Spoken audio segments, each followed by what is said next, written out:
Lisa Marie is a birth worker based in Fresno, California, with a special passion for supporting folks who are marginalized and vulnerable, especially pregnant teens who are in foster care or who have been involved in the child protection system in some way.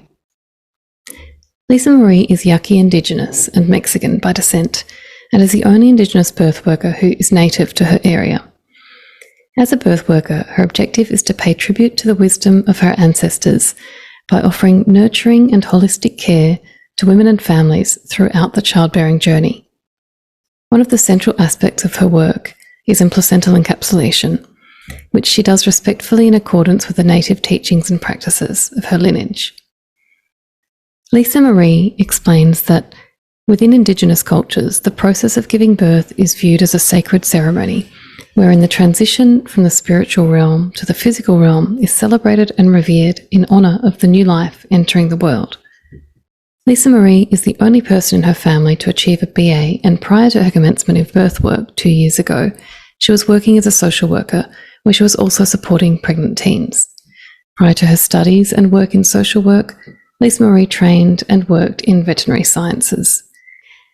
To learn more about and get in touch with Lisa Marie, you can find her contact details in the show notes.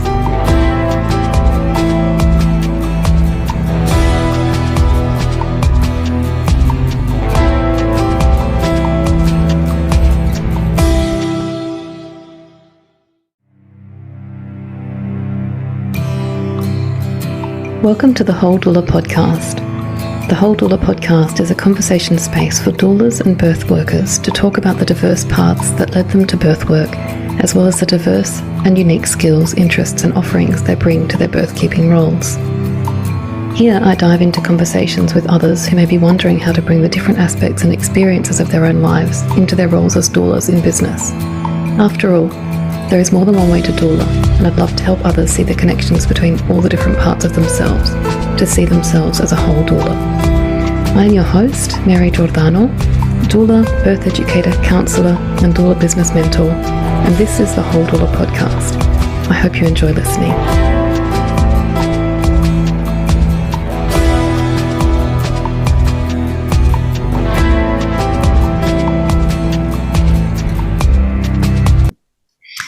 Good morning, Lisa Marie. Thank you so much for joining me on the Whole Doula podcast. I know you're joining me from the other side of the world in California, and I would just love to welcome you to the show today and to hear a little bit about your journey to birth work firstly.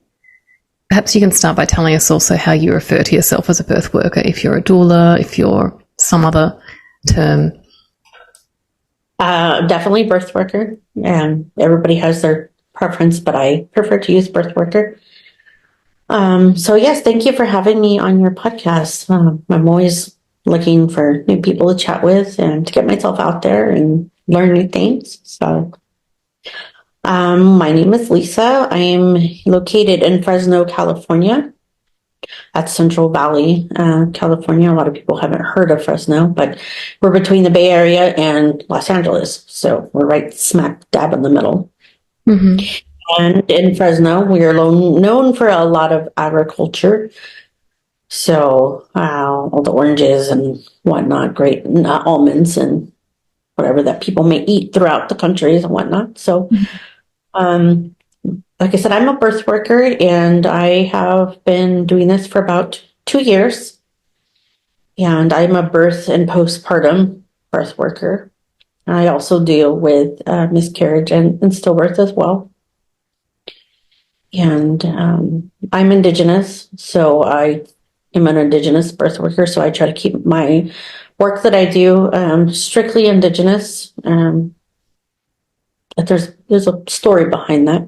But I am one of the few Indigenous birth workers in this area that I am familiar with, or that are actually native to this area. There's a couple others, but they've come from other parts of California or another state and whatnot. But I've been here my entire life, 40 years. So I'm strictly native to this area. Mm-hmm. So, sorry, just a question. You said that you try to keep your birth work strictly Indigenous. Do you mean that you're only serving fellow Indigenous people? Is that what? No. I mean that I try to keep the practices and what I do Indigenous practices. So everything that I do is incorporated within Indigenous work, some way or another. And that's how I am very unique from other birth workers, doulas in this area. Because of, everything that I do. I also do placenta encapsulation. I don't want to forget that, but I call it placenta honoring. So Indigenous cultures, we consider the placenta to have its own spirit. So when the placenta is born, and I have clients that are contracted with me to work with the placenta, I do a whole ceremony for that placenta. And I haven't seen anybody else do that in this area. I know of other Indigenous workers that work with placentas in their own way, but everybody has their own practice around the world pertaining to a placenta. Like I said, I do a whole ceremony with mine. I fast for, at least 12 hours, a little bit longer before I work with the placenta. And I sit with Indigenous medicine that's from Peru, which I get from my shaman. It's called hape. And I use that to cleanse my energy and to meditate and really ground myself in working with the placentas. And, and I clean it and everything else, but I also cleanse the energy out of the placenta, because a lot of people aren't familiar with energy and how it works, but everything is made of energy on this earth. You and I are made of energy, and the same molecules as a tree or the ocean and whatnot. So if a woman has given birth, she may have had some birth trauma. But where do you think that goes? That goes into the placenta. So what I do is I cleanse it and release it. And I'm very empathic and in touch with myself and intuitive about things. So I can feel certain energies and emotions in that placenta when I'm working with it. And so my ancestors come through actually, and they sing and speak in the native language and bless the placenta and release whatever energies are in the placenta. And I use different herbs with the placenta, whatever I'm intuitively guided to combine with the placenta for the mother when she consumes in capsule form. So because it's different from what a lot of people do, and that's how I'm very unique in my work. It sounds really interesting. I've got a few questions I'd like to ask about that. So I'm curious to know, firstly, so you say that you cleanse the energies from the placenta, some of which might be including the trauma that might have been felt or experienced in the birth itself. I'm curious to know, in your conversations with the parents that you support who have consumed the placenta afterwards, do you have conversations with them about this, about the sort of the energetic quality of the placenta and maybe what you experienced when you were preparing it? And and anybody that does come to me, I always do a consultation beforehand. I don't just have them book with me and be like, okay, just, give me your placenta when it's born. No, I have a whole consultation to make sure that they fully understand and are aware what placenta encapsulation is, what the placenta represents, and who I am as a birth worker and how I work with it. So, my most recent placenta I just worked with in the past week, she ended up being induced and ended up in a C-section very early. So when I got the placenta back, and I felt a lot of heaviness in the placenta. So I was called to use cacao and rose petals, as well as motherwort with that placenta when I dehydrated and worked with it. So when I gave it back to her, I keep contact with my clients for at least a good couple of months afterwards. But I did let her know that I did feel from the placenta. And, I'll ask questions. Hey, did you end up in an epidural? Did this and this happen? Were you given this? And they'll tell me, yeah, or no, or whatever. Just let them know, I felt all that, and, I did what I could to release that from the placenta before you consume it, because if you leave it in the placenta and you're consuming it, you're putting all those energies back into your body. And so that's why it's very important who you give your placenta to work with, because if that person is carrying a lot of burdens, that's working with the placenta, or has negative energies around them in their home, anything attached to them, and they're handling that placenta, I mean, where do you think it goes? So I would not want that to go into my client's aura body and be consumed for her and baby. And then, a lot of the times I have to cleanse my energy afterwards, especially if it was a heavy traumatic birth, because I feel that. I feel all the emotions. I'm very emotional afterwards, or I'm very angry, and I don't know why. When encapsulating this most recent placenta, it took me like 3 hours to encapsulate it, and it's never taken me that long. I kept losing count or whatever kept happening, and I became frustrated, and I began to like cry, and I'm like, why am I crying? Why am I feeling this? But I realized it's from the placenta itself, and it wasn't my energy, and I needed to release it. So I make sure that I cleanse myself, and I ground myself, and I meditate and gather my energy back to me after working with placentas and giving it back to the mothers. Wow. It's really taking placenta encapsulation to another level, isn't it, with that attention to detail? And I imagine you would also be cleansing yourself before handling it, not just afterwards. Is that right? Oh, yeah. Well, that's what I said. I fast for 12 hours or more. Yeah.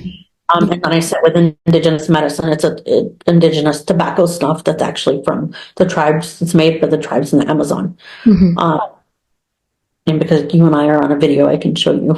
But listeners won't be able to see. Yeah, that's okay. The instrument that is used is called crepe. And then the tobacco snuff is called hape. Basically, you load it into the instrument and say your prayers, and you blow it into each nostril. And that's what I use to cleanse my energy, to ground myself, release whatever it is I need to release from my vessel. And it's not amazing. But yeah, that's what I do. So can you tell us about some of the other practices that you bring, or services that you bring to your families that are informed by your Indigenous and Mexican lineages? Like I said, I do believe in past lives, and I've done this work before. That's why it comes very natural to me. It's very familiar. So as far as me even finding the wombs of the world and traveling to Ecuador and whatnot, that all came through me, through my ancestors. And so the closing of the bone ceremony that I am going to be offering, it came through me in meditation. And I was instructed that this is something that I needed to help mothers and their bodies and whatnot, and help, with the birth trauma. Sorry, there's a bit of a lag on the line. I'm curious to know the closing ceremony that you're going to be offering. What does it consist of in terms of the stages? And the reason I'm curious is because you're probably aware that it seems to have taken on a lot of, it's become quite popular, this closing the bones ceremony in the last few years in the doula world. And I've learnt it from my Mexican mentor, Divina Ver, and the Mexican ritual that I've learned, or the postpartum ritual, consists of 4 stages. And I'm just wondering if your practice also consists of the 4 stages for that ceremony, or perhaps it might look different. So would you share a little bit what's involved? Not in great depth, because I understand it's sacred work, but just sort of briefly what it involves and how long it takes, for example. Well, like I said, since it's something that's new that I'm going to be offering, I'm still in the works of planning and preparing. And then, when I do go to Ecuador and I do learn more of there, I'm going to intertwine the 2 practices and what I feel is necessary and accommodating to. And, everybody is different. So intuitively, I will decide how many different stages each person will need. I'm intuitive, when it comes to my clients and their bodies and what they do need and don't need. And so everybody will be different. Not everybody will get the same treatment, because I don't want to treat everybody that like we're all the same. Because everybody has different requirements, just like, everybody's body requires different vitamins. not, Yeah. it's the same That makes sense. energetically, Yeah. energetic. So, and the practice is something that I believe is very sacred. And yeah, it has become very popular with doulas and whatnot, which I don't, agree with, because a lot of these different practices are taken out of context and taken advantage of. And a lot of it's for profit, which is not okay. Because like I said, a lot of birth work originates from the Black and Indigenous women in the tribes. And it's, over time has been taken over. And now we're in 2023 and look now. So a couple of people have asked me already, like, where, who trained you how to do that? Or will you be teaching classes? And I'm like, no, because I believe something like that is very sacred and private, and it's not just to be shown to anybody. It's supposed to be passed down from your indigenous family, your heritage, and passed through your own lineage. It just depends. So I would be very selective if I did choose to share it with others. Share that with others, because I don't want people taking advantage of the medicine, because that is medicine. It's a very healing medicine. Just like, indigenous medicines are taken advantage of, like shrooms or gambo. People take advantage of that medicine, and they think they could just go do a weekend training or something like that. And I'm a, whatever certified medicine practitioner, and now I can start, making money. And no, that's not okay. That's not okay. Just like, a chiropractor goes to school for several years to learn how to treat the body and the spine and whatnot. It's the same thing. Yeah. With respect. All forms of medicine need to be respected. Yeah, absolutely. I agree. And it's interesting to see how people, maybe I haven't seen trainings for the kambo and mushrooms or other things so much, but I see offerings for people to participate in those in contexts that aren't authentic or original, or autochthonous, maybe, if you like.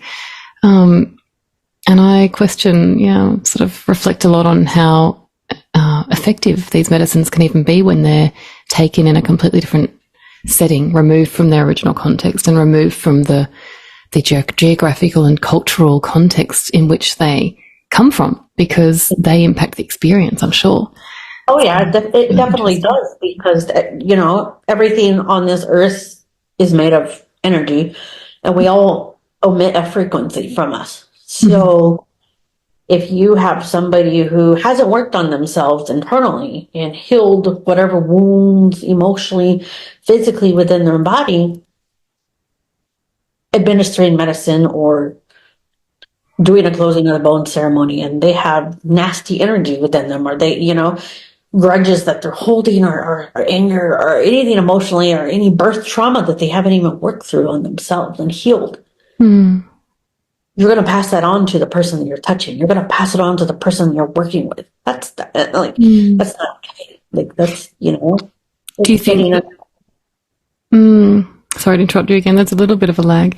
Do you think that that's inevitable, that somebody who's experienced, or at least from your cultural understanding and worldview, that someone who's experienced birth trauma of their own, for example, that they will pass it on, even if they, they may still hold trauma, they may have done some work?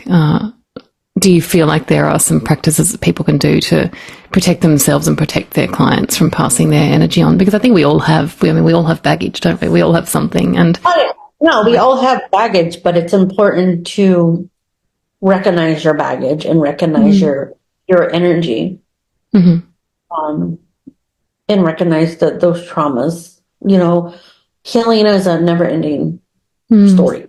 We will journey, our entire lives.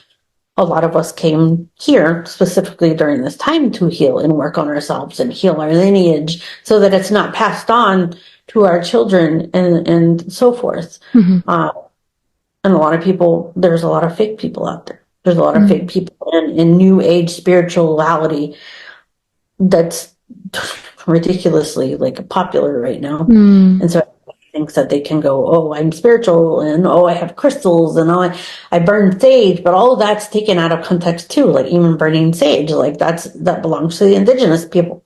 Mm-hmm. That's practices that we do, and that's different things like that. So it just depends on the person and how aware like they are of themselves and their healing and their traumas and everything. Yeah. So, yeah, you can protect yourself and everything, but like you said, energy is very real. It depends how you do so, Mm-hmm. and what setting and the intention behind it. Mm-hmm. Yeah. Understood. So, aside from the placenta encapsulation and the closing ceremony, are there any other practices that you do in your work with families on the childbearing journey, whether prenatally, during labour, birth, or postpartum, that are directly informed by your Indigenous and Mexican lineages that you'd like to tell us a little bit about, or is that kind of it for now? Well, so I also offer cacao settings. I am very connected to cacao, and I've actually made cacao. Well, I made chocolate on my own, straight from the cacao pod in my. Beautiful. Pods were actually from Ecuador. Interesting enough. Mm-hmm. A couple years ago, I really like. I took a couple chocolate courses because I was like, I just felt like I really needed to make chocolate because there's so much garbage in our chocolate today and whatnot. So, And how was it? it's delicious. Delicious, of course. And so, so I do. I've with my shaman, I've sat in cacao ceremonies with her and with other women for womb healing. And that's something that you bring as your part of your medicine to your work as well. Yeah. Yes. So I get cacao from my shaman that's from the tribes in the Amazon that she works with and she's been blessed by.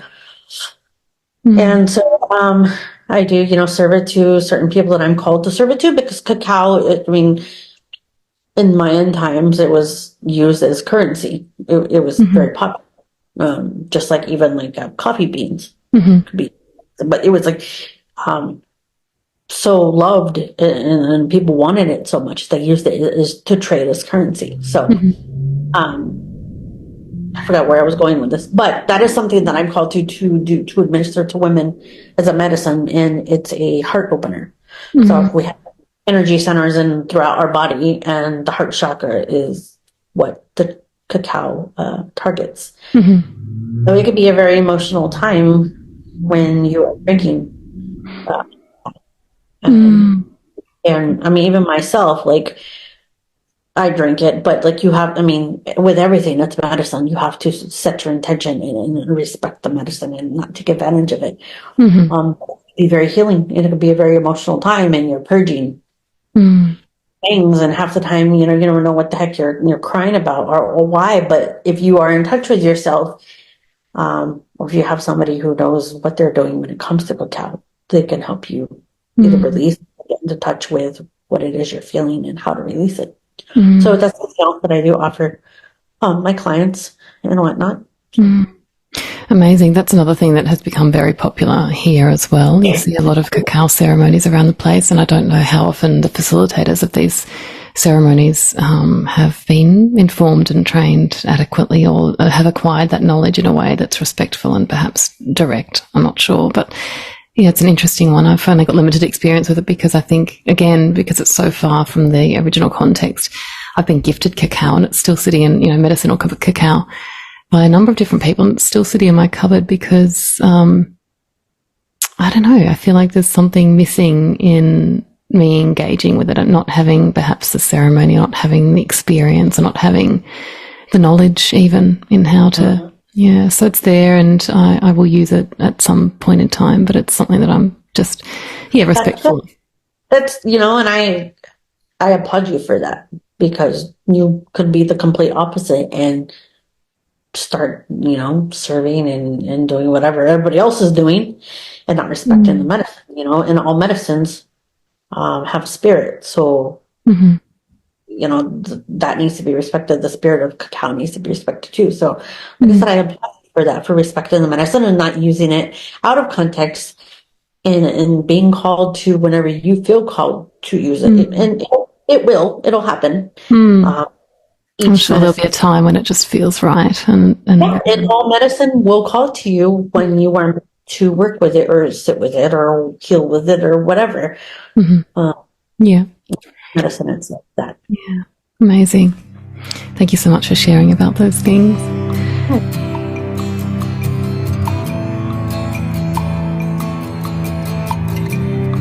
Hi everyone, Mary here, just interrupting the conversation for a moment to tell you about my free business masterclass for doulas, The Empowered Doula, where I will share my 3 secrets to mastering your income, marketing and mindset. Here is what you'll learn. The doula portfolio, or how to craft multiple income streams with purpose to avoid boredom and burnout. From birth to business, how to use values-driven marketing to align with your service as a values-driven doula. And doulapreneurship, how to foster a healthy and positive money mindset to guide you from passion to profit. You can register your spot to watch this masterclass today via the link in the show notes, and we will return to the conversation.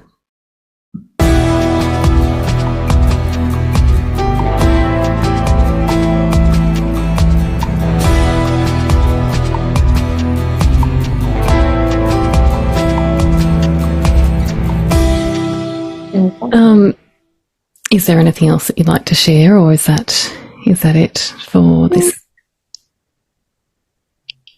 Like I said, I do work with hape medicine, which is rape, which is an indigenous tobacco snuff that's from the tribes of the Amazon that I get from my shaman. And I use that for healing and whatnot, and cleansing my own energy or healing different things within my body. It's really good for healing and cleansing viruses and bacteria. It's like I've been using it for 3 years now, and I haven't been sick in 4 years, even during COVID and everything. I was sick once. But I do serve it to like close friends and family, or if I do really feel like I have a client that can really benefit from it, I will serve it to them. Out of respect, I don't hold any ceremonies or like circles, because you can hold circles to serve the medicine, but out of respect for the medicine and out of respect for my shaman, I don't do that because I'm waiting to be initiated. I was supposed to be initiated like a year ago, but other things happened, so I'm still waiting to be initiated so that I can properly serve and be blessed to serve that medicine. And to share it. I love that. It's great food for thought for people about the lack of urgency. I feel like I also sense that there's kind of an urgency around sharing and learning all of this sacred knowledge, oftentimes doesn't belong to us. And, I get a lot of inquiries of people wanting to learn closing of the bones as well, and I don't teach that. I don't recommend anyone other than direct teachers to teach that.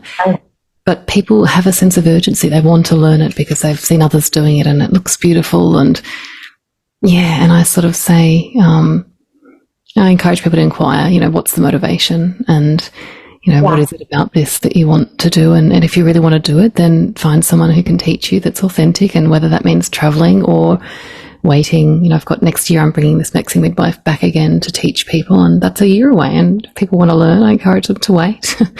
There's no urgency.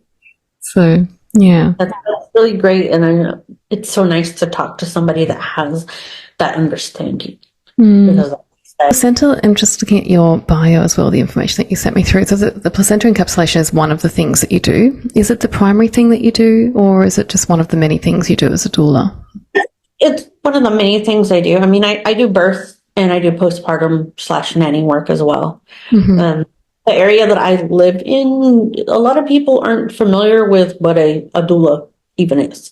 A lot of parents, mothers were like, I don't need a doula. I have my mother. I have so and so. But I try to encourage them to like research birth more than that, and not just rely on their family members being there, because whoever you have in that space, I mean, it does affect your birth. Like I said, it goes back to energies and everything else, whatever your mother's carrying, your husband's carrying, anybody that's in that space, like, the woman is a portal, a vessel that's giving birth to another life. Women have been blessed to do so. And so you're open and you're going to absorb any energies that are around you in those moments. So a lot of women aren't familiar with what a doula is. So I do what I can to educate and give them that knowledge, and especially their birthrights. So I do births as well, like I said, but I do a lot of placentas more than, and sometimes cost is a factor as well when it comes to birth and postpartum work. But I'm not a selfish person, so I actually donate a lot of my time and work to low-income families that can't afford things. Or I most recently had a client that wanted to do placenta encapsulation and wanted a doula as well. And they had a death in the family and they just couldn't afford anything. So I said, forget it. I'm going to gift this to you. So yeah, I do what I can to help the women and families in my area. Mm-hmm. And it sounds like obviously you're working in a very unique way that nobody else is. I'm curious, with your generous spirit, if you're able to gift people sometimes your services, how you make that sustainable for yourself, or how you balance that out in your business so that you can actually continue. Sorry, I didn't mean to cut you off. No, that's okay. Go ahead. I was going to say, I make it work. I consider myself very blessed. This past year, honestly, has been very rough financially for my spouse and I. A lot has happened over the past year, but I don't let it get in the way. I haven't stopped my business. I keep working and do what I can to bring income in, and my spouse works as well. So I would never let money get in the way of my work and not work with people if they truly need it. It's a give and take. You give energy in order to receive. Mm-hmm. So what you put out there, you will receive in return. So if I just stopped the work that I did because somebody doesn't want to pay me or they can't afford to pay me, I mean, what does that say about me? And I'm not going to receive any blessings in return. That's such an interesting reframe. I'm just going to sit with that for a minute and maybe paraphrase it a little bit, because I think it's just an interesting thing for people to reflect on.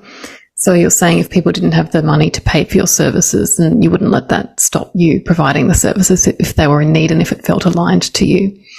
Yeah. Yeah, it's beautiful. So, Lisa Marie, you said that you've been in this work for about 2 years, and you also mentioned before that you are 40-ish. So obviously you've got a whole background that led you to this. I'm curious to know sort of how you came about, how you came to be doing placenta encapsulation and birth attendance, and how you came to be the only Indigenous doula in your area, native to that area. What's the sort of story that brought you to this part of this place of work or field of work? So I've always known that I wanted to work with children and women. If you've read my bio on my website, I have a veterinary background as well as a social work background. So a lot of that plays into who I am as a person in social justice and whatnot, and my caring, empathetic being.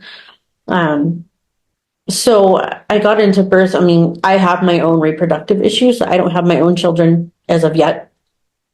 So that was like the basis of it, where it's coming from. Other than that, I have a shaman that I go to for healing and sit with medicine that I've been going to for the past 3 years. So 3 or 30? 3. 1, 2, 3. So I've done a lot of work on myself and healing and traumas, because I have an interesting story. But after sitting with medicine, it was actually after wachuma, which is a cactus that's brewed and boiled down into a liquid that you drink. We call it abuelo. It's a heart opener. So it was after the second time of sitting with that medicine a couple of years ago that it came to me that I'm supposed to be doing something with women and children. Mm-hmm. So it was after that I went to somebody that I was working with for fertility. And she's like, you would make a really good doula. And I was like, that's it. That's what it is. Mm. After that, I did my research. I went to do a training. I did a lot of training on my own outside of that because it was an organization like most doulas will do. But a lot of the knowledge that I've acquired has been through meditation from my ancestors, actually. And not everybody has the same beliefs, but I do believe in past lives, and I believe that I have done this as a midwife medicine woman in the past from the visions and things that have come to me. Not only that, it was also because I have a 22-year-old niece who had a baby during COVID, and she had a very traumatic birth. And so after her baby was born, or actually during the whole process, she told me that they drugged her up with fentanyl and morphine so much that she was slurring her speech. So because of that, CPS got called. And at the time, she came to live with me after baby was born for other reasons. So my niece, Aurora, she was a month old, and CPS came to my house. And they had me strip my 1-month-old baby niece from head to toe to make sure that she was okay, and look through my entire house for whatever. And of course, they didn't find anything because, she was fine. They drug tested her and never contacted her again because she was fine. She was clean. And that wasn't okay. And that really hit home because I have a history with CPS. I was born into the system. Just to clarify, sorry to interrupt you, Lisa, just to clarify for listeners who aren't in the US, I'm assuming that's Child Protection Services, is that right? Yeah. So I was removed at birth from my birth mother for, drugs and whatever. I'm not ashamed to say that. And I have several siblings that went into the system and whatever. So there's a history of that there. When you see it happen in front of you, that really struck a chord within me. And I was like, no, I'm going to do something about that. And because I have a social work degree, I have a BA in social work, I've interned and I worked with CPS. So I know how they work and I know the protocols and whatnot. So I pretty much told my niece this is what's going to happen and what they're going to do. But like I said, she didn't have anything in her, and the baby is okay. They saw that it was a nice home and whatever else, and they left her alone. But because still, of that, she went through that. She went through a lot of birth traumatically, and it still affects her today. So that was the other half of why I got into the work that I do to help the women and the children and families in my area, because that's not okay. It's really not okay to do that after somebody just has given birth. I'm in their home and look to strip my own niece down clothing wise when she was a month old. All that causes trauma in children too. Children don't remember when they're older, but that does play a role in several factors, several things. She may get older and not know why she feels a certain way about something, and it may be linked to that situation right there. Yeah, it could be anything, couldn't it? We've all got our stories and the things that have happened that a lot of us spend our whole lives trying to understand and unpack and make connections of what and why we are a certain way or feel a certain thing or don't. I'm curious to know, you said that you feel like you had a past life in a birth-keeping role. Did any of your ancestors have a similar role? Did you have ancestors that you're aware of that worked in birth, supporting people as well, or? Ancestors as far as current family that have recently passed, or ancestors? Anyone that you know about, maybe and may not be, that you're familiar with some kind of history in your family, either your biological or adoptive family, that were also birth workers. I'm adopted. I don't know much of my history other than when I did meet my birth mother and an uncle the day that I met them. I mean, he immediately told me, like, you're Yaqui and you're Indigenous, and don't forget that. Mm-hmm. At the time, I was young and I was like, okay, cool. But in the back of my mind, I always remembered that. And it wasn't until like the past 5 years that I've started to really embrace that. Mm-hmm.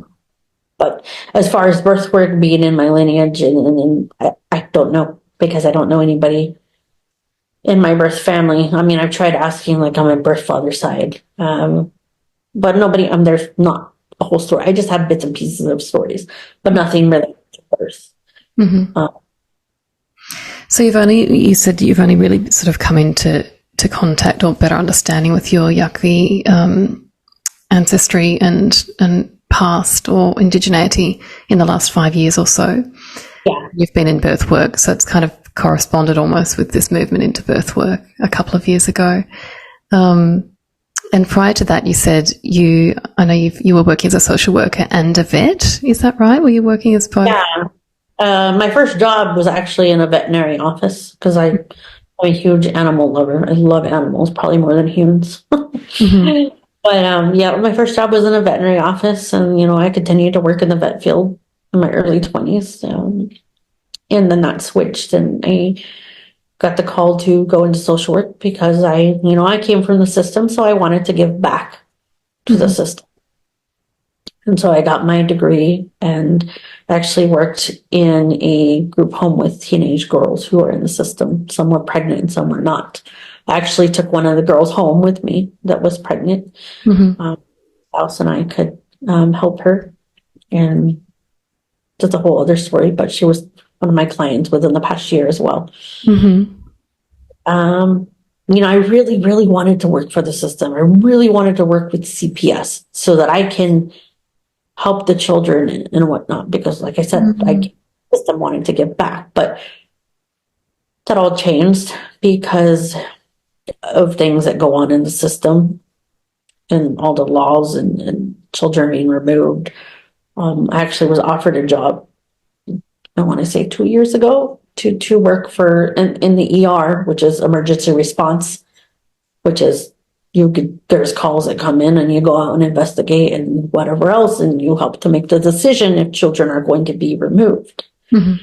I couldn't do that. I couldn't be the one to contribute to a child being removed from their family, from their parents, when people go through so much in life, and a lot of people don't understand how trauma works, and when somebody goes through it, I mean, yeah, they turn to drugs and alcohol sometimes because they don't know how to release what's going on inside their body and what they're feeling and get the proper help. Here in the United States, mental health is a mess, and people don't properly educate what mental health truly is and how to deal with it. But we all struggle. But I said no to the job, and at the time it was $19 an hour, which is pretty high at that time.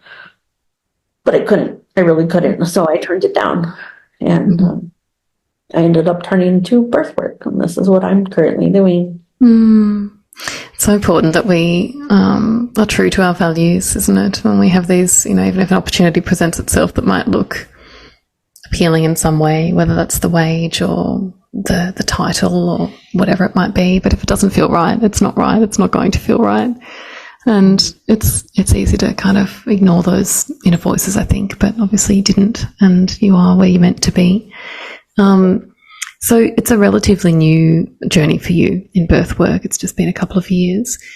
Do you have a vision for where your birth work is going and what else you want to create in this birth work of yours or in your business? Yeah, I'm actually supposed to travel to Ecuador in about 10 days to go work with midwives over there with an organization. Mm-hmm. Is that what are they called? The Birth of the World, or what? Wombs of the World. Mm-hmm. Say it again. Wombs of the World. Oh, Wombs of the World. Yes, yeah. Oh, okay, you're going to do one of their trips. Amazing.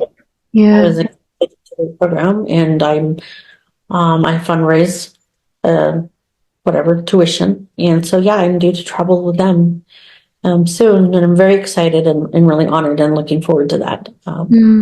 I've been called to remember certain practices that I am to incorporate into my work with women here where I live or wherever I'm called to go. So I'll be there for about 11 days or so.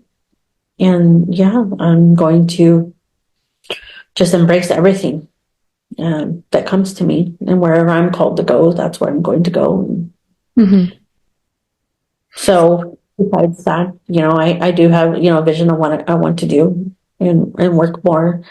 I get more involved in, community.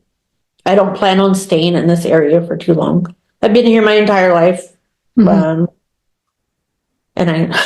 I've never felt drawn to just stay here and say, oh, I love this area. I mean, I have respect for it, but it's not me. I don't want to stay here. That's really interesting to hear as well. So you've been there your whole life and you're the only native Indigenous doula in the area that you're familiar with, but it doesn't feel like home to you. No. The energy, like I said, I'm very aware of energy. Just a lot of chaos here. There's a lot of chaos, a lot of violence because of the tribes that were slaughtered in this area. I can really feel that. And it plays out within the community and why there's so much violence here. And nobody puts the two and two together unless they're completely aware of it. But yes, I'm very called to go to other states where there's more greenery, an ocean, water, wherever, but I'm not called to stay here for too long. I'll have to look up whereabouts on the map Fresno is. I have heard of it before, and obviously I know California's on the coast, but it's not all on the coast. So, yeah, I'll have to have a look. That's interesting to hear. So, is there a particular place that's calling you, or you're not sure yet? If I stay within the United States, probably Washington area, I'm very called to. If I stay in California, Santa Barbara, I'm very called to there. And who knows, I may move outside of the United States. I mean, I move to Ecuador. Who knows? I don't know what the hold. I just know that I'm not meant to stay here. Yeah, fair enough. Washington's quite a way away from California, isn't it? The other side of the country. No. It's Oregon and then Washington. Oh, I'm thinking of Washington. No, Washington, D.C. You're thinking of. Yeah. My bad. So you're going to Ecuador with Wombs of the World. I've been looking at their work for the past few years. I know they go to Tanzania. Is it in Ecuador, the two countries I think they visit? Yeah, it sounds really interesting. I'm curious to know what from what I've seen of what they share. I know that they learn traditional midwifery techniques, for example, from the Ecuadorian midwives. They use the rebozo and different woven fabrics to support women and so forth in their birth clinics. I'm curious about, if you don't mind sharing, what the process was like to get onto one of their trips. Is it something, and also I think you mentioned that you fundraised to pay for your tuition, which is, I just wanted to circle back to that as well, because I think it's great when we think outside the square sometimes when things don't feel achievable, and that can be ourselves as doulas in business, or it could be our clients, whoever, when something seems unachievable. But there are ways that we can go about making them more achievable, like fundraising in this case, to secure your tuition, which is awesome. Was it a rigorous application process to be able to go with them to Ecuador, or was it quite straightforward? I don't feel like it was rigorous. I mean, you fill out an application and then you do an interview and they ask you some questions and whatnot, and then they select who they're going to have come on whatever trip, pick whatever dates that they have available. And if you're accepted, you're accepted. If you're not, then you're not. But I was accepted. That's straightforward. I was also accepted for Tanzania as well. So I plan on traveling there next year as well. With them as well? Yeah. Yes. Wow. And what are you hoping to get out of the trip in 10 days' time to Ecuador? I'm sure there's a lot, but if you could distill it down to something, is there something fundamental that you're hoping to get out of that, or is it more just sort of an open, curious mind to see whatever it is that there is to learn? Everything. I mean, like I said, I meditate a lot, and and communicate with my ancestors. And I was very called to learn certain practices that have been done in the Indigenous communities, cultures over time. So I believe that I was put in this path to learn those certain things to bring back so that I can help women. But I mean, whatever they have to offer is what I'm going to be grateful and honored to learn and be taught by them. Mm-hmm. Just be with Indigenous cultures. Because where I live, like I don't have a lot of Indigenous community here. Like I said, everybody's spread out over here. They're really not in touch with their roots, and I'm very in touch with my roots and in touch with Indigenous communities, and I'm definitely looking forward to that and in ceremony and being in ceremonies and in the food, real food compared to over here, but like, you know, corn. Sorry, compared to what? I didn't hear what you said there. The food that we have in the States. I mean, all the processed food and heavily sprayed crops here. You know, so I'm definitely looking forward to that because food is ceremony as well. Yeah, I've never been to the US, I have to say, so I'm not overly familiar with the food options. I imagine there's probably options, but maybe the healthier organic options are very expensive and unattainable for a lot of people. We grow our own food here as much as we can in our garden, but certainly there's, obviously processed food everywhere as well, and sometimes it's difficult to avoid. Yeah, the trip sounds amazing. I'm actually the Australian partner of a renowned Mexican midwife called Revered. I'm not sure if you've heard of her, but she's very well known for her work with the rebozo. And I'm curious if the work with the rebozo is, I'm curious one day maybe myself to actually do some research. My background is in anthropology, and I want to do ethnographic research somewhere in Latin America on birth support and perhaps on the use of woven textiles to support women during labour and birth and pregnancy and postpartum. So I'm curious to find out one day how similar the practices are there in Ecuador and other parts of Latin America to Mexico, for example. I'm sure there's similarities and probably also some nuance as well. Yeah, it's very similar.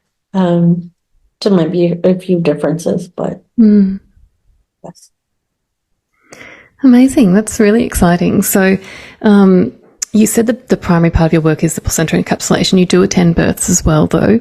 And I'm noting in your notes here, you said that you spent your 40th birthday at a quick and straightforward birth, which was great. I love those. I love the quick births. We never know how long we'll be gone when we go to a birth. So when it's a quick one, it's always like, oh, yay, that was easy. But you also mentioned that your previous birth was a 60-hour one at which you were present for 55 hours, which is a long time to be present at a birth. Is that typical for the way that you offer your support, or do you sometimes work with a backup, or can you sort of clock off, or how do you sort of gauge that? And a little unusual. It's just me and my business. I don't have any partners or anything. So if I do need a backup, I will always notify or find a fellow doula in the area. Hey, would you consider being a backup at this birth if it goes whatever? But if she was a very special client, and she was a foster youth, so she was in CPS in the system. She was 19, and in the past she had miscarried. So it was the first baby that she carried to term. So I wanted to be there for her, and do what I could to support her, just because when you are in the system, you're kind of already like labeled and flagged. And if she had to have the baby in the hospital, I wanted to be there. She had a planned home birth. She did what she could, and she was about 9 centimeters, and couldn't bear it anymore. So she wanted to go to the hospital, so she did. And when she got to the hospital, it's interesting because they talk about trauma. What a woman doesn't understand is that when you have had any like past sexual traumas or any kind of physical trauma happen to you at a young age or even as an adult, you can dilate very slowly, and painfully. So that prolongs your birth and your labor. Mhm. Because when she got to the hospital, her cervix had closed back down to 7, just because of everything that was going on. Mhm. And so, she did get an epidural. And we all know when it comes to epidural, like, when you're numb, you just kind of get to enjoy the numbness and you're not feeling all the contractions like you previously were. So that's what kind of happened for about 24 hours. And, I napped when I could, but I stayed there the entire time at the hospital with her. And she ended up in a C-section. Mhm. And at that point, she was just like, I'm done. C-section is fine. But Mhm. she kind of already had it in the back of her mind because of her mother had told her, I had a C-section with you, and your grandmother had a C-section too, so you're probably going to have a C-section. So they kind of already like instilled that in her mind. So your Mhm. mind is a very powerful thing. So what you So think and powerful. believe, she kind of already. So that I believe that contributed Mhm. to a lot of that. And I was there to support her, whatever, but I was there to empower her as well. Mhm.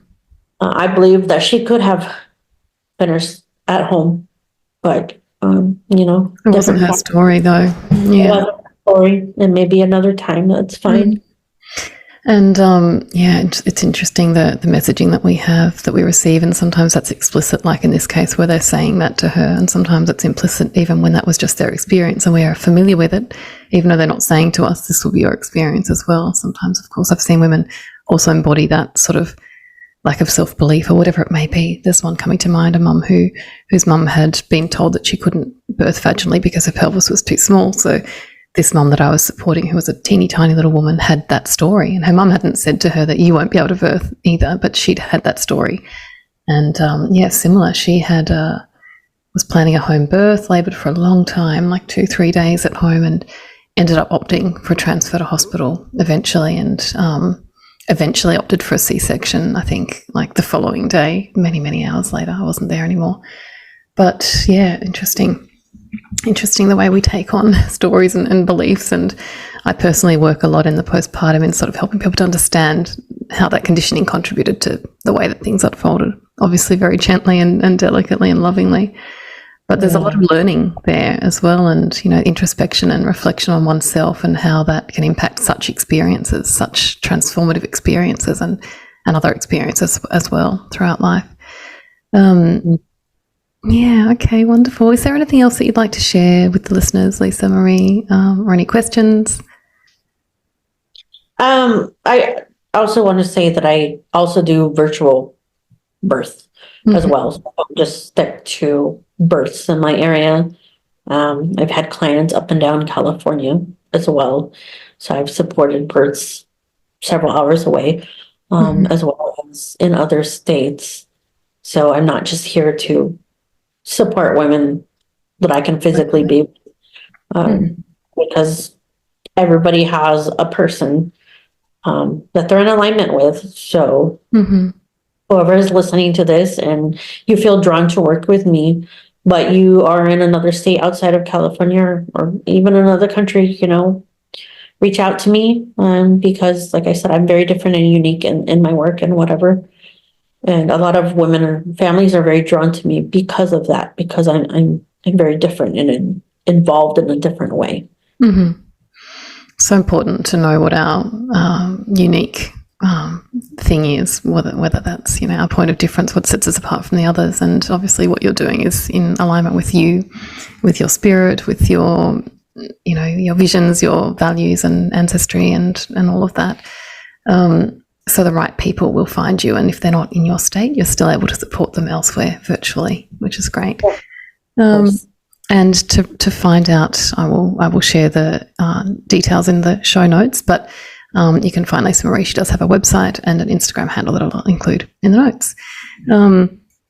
So the Instagram, it's phenomenal women. Excuse me, you say it. So my Instagram handle is phenomenal_woman, WOMBAN _birth worker. Beautiful. Thank you. And I'll put the website there as well. Yeah, thank you so much for chatting with me on the Whole Doula podcast. It's been really interesting to hear about your journey to birth work and the very unique way that you do this work and live this work and embody this work in your community. And yeah, wishing you all the best for your journey to Ecuador. I hope it's everything that you need it to be. Yes, thank you. I appreciate that. Take care. Thank you. Thank you. Bye.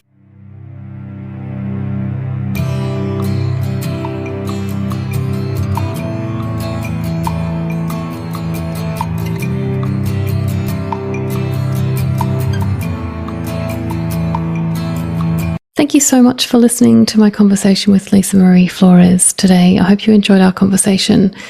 I was really intrigued by the reverence and ritual and ceremony and detail that she brings to her work especially in the placenta encapsulation work that she does.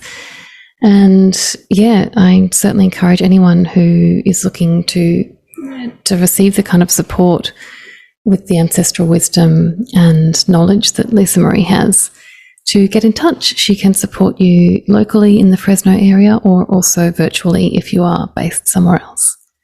Thank you for listening to the Whole Doula podcast, and I'll be back with another episode in 2 weeks.